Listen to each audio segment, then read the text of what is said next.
Doctor نے کہا ہم تمہاری بیوی اور بچے میں سے کسی ایک کو بچا سکتے ہیں۔ کچھ کہانیاں اداس کر دینے والی ہوتی ہیں، میری کہانی بھی انہی میں سے ایک ہے۔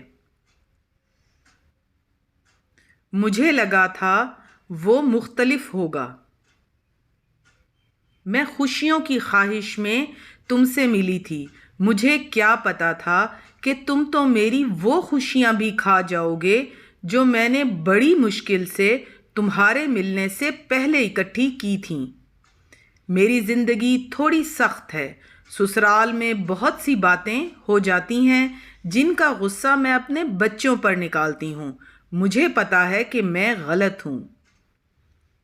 میرے بچے مار کھانے کی وجہ سے احساس کمتری کا شکار ہو رہے ہیں، مگر میں خود کو انہیں مارنے سے نہیں روک پا رہی۔